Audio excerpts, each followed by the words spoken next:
penseriez-vous d'un ministre de la Santé qui, face à une épidémie qui touche le gros de la population de son pays, refuserait de prendre en considération un remède efficace et bon marché? Eh bien, c'est ce que font les hauts responsables de notre société dans le domaine des langues.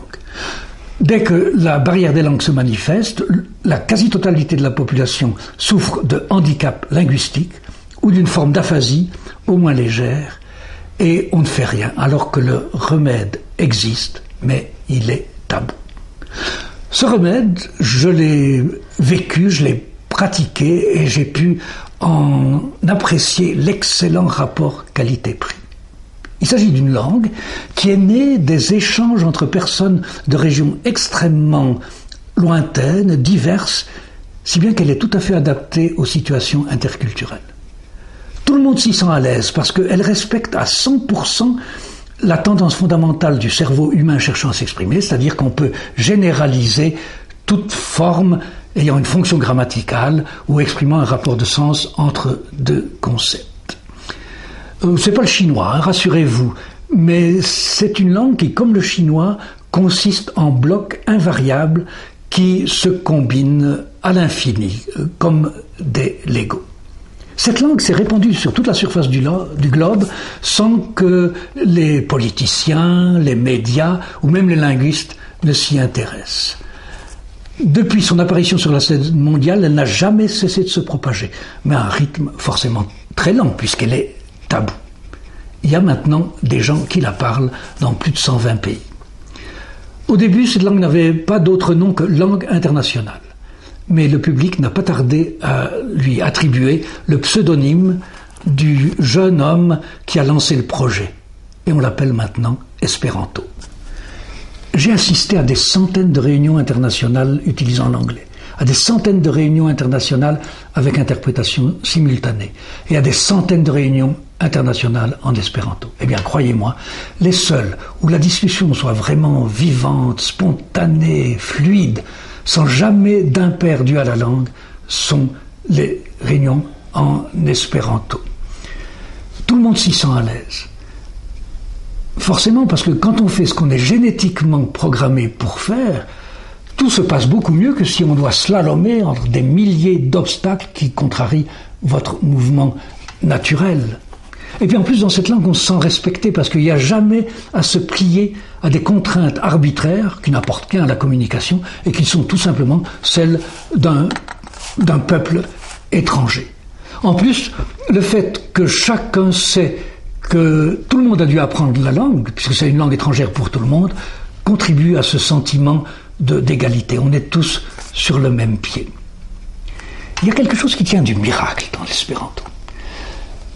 Chacun parle la langue avec son accent, avec une identité bien marquée, avec l'influence de sa langue maternelle. Et pourtant, tout le monde se comprend et personne ne se sent jamais ridicule ou inférieur. La phonétique de la langue est telle que les différences d'accent ne gênent absolument pas la compréhension. Par exemple, pour dire « je l'ai appris vraiment rapidement », un Français dira « mi gin lernis vere rapide », en anglais « very rapide mi lernis gin », en italien « mi gin lernis vere rapide », et en polonais « gin mi lernis vere rapide ». Et tout le monde trouve normal que chacun prononce ou formule sa phrase à sa façon parce qu'il n'y a pas un peuple qui puisse dire « ce qui est juste, c'est mon système à moi ». Et l'expérience de 120 années d'utilisation d'un bout à l'autre de la planète a prouvé que cette liberté dans la façon d'exprimer sa pensée n'a aucun inconvénient du point de vue de la compréhension. Vous voyez, ce qui différencie l'espéranto des autres langues, c'est qu'en espéranto, il n'y a jamais de réflexe second à installer dans le cerveau pour inhiber des réflexes premiers. Résultat pratique, au bout de 6 mois, vous avez atteint un niveau qui demande une demi-douzaine d'années dans une autre langue. Et quand vous parlez, vous n'êtes pas tout le temps en train de vous demander mais est-ce que la forme qui me vient à l'esprit est la forme juste ou comment faut-il prononcer ce mot. L'espéranto, je l'ai personnellement pratiqué dans le monde entier à une époque de ma vie où j'ai beaucoup voyagé, notamment pour l'OMS. Je l'ai parlé avec des habitants du pays, au Japon, en Hongrie, en Ouzbékistan, en Lettonie, au Brésil, enfin, que sais-je. Et toujours, je l'ai trouvé beaucoup plus efficient et beaucoup plus agréable que l'anglais ou que le passage par un interprète. En tant qu'ancien traducteur, je peux témoigner que c'est une langue de traduction particulièrement souple et exacte. Il est beaucoup plus précis que l'anglais et de ce fait-là se prête beaucoup mieux à la traduction des textes scientifiques et juridiques. Il a une littérature originale qui vaut bien celle des autres langues pendant le premier siècle de leur existence en tant que langue écrite. Et il se prête très bien à l'humour.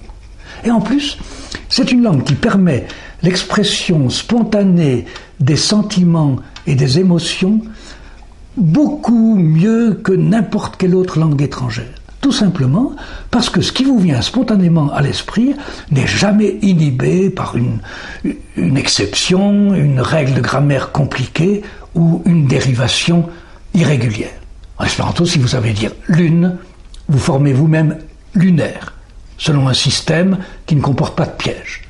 De même, à partir de commencer, vous formez initial, de parler oral ou de armes, désarmement, etc. Ça vous donne un vocabulaire qui se forme par combinaison d'éléments et qui est à la fois riche et expressif sans surcharger la mémoire. Depuis 1985, il n'y a pas eu un seul jour sans qu'il n'y ait quelque part dans le monde une session, un séminaire, un colloque ou un congrès international en espéranto. L'espéranto est beaucoup utilisé sur Internet. Il y a une version en espéranto de Google et aussi une de Wikipédia qui est par le volume d'articles l'une des 15 premières langues. Un des intérêts de l'espéranto, surtout pour les enfants et les jeunes, c'est que c'est une langue qui favorise l'apprentissage des langues étrangères. Ça a été ma première langue étrangère. Il m'a donné le goût des langues et le goût des cultures exotiques. Et il m'a énormément facilité les apprentissages linguistiques, au point que, comme vous le savez, je suis devenu quelqu'un qui, pendant une partie de sa vie, n'a eu que comme source de revenus que la traduction et l'interprétation.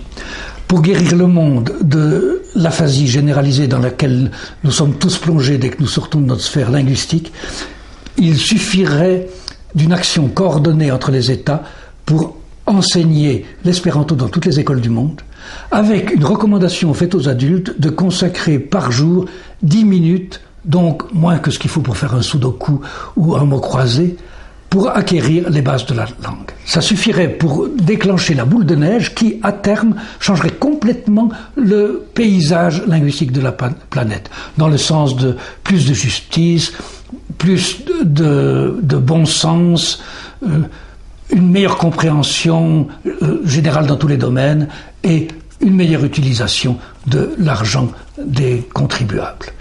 Le professeur d'économie François Grain a calculé que si l'Europe adoptait l'espéranto, ça représenterait une économie annuelle de 25 milliards d'euros.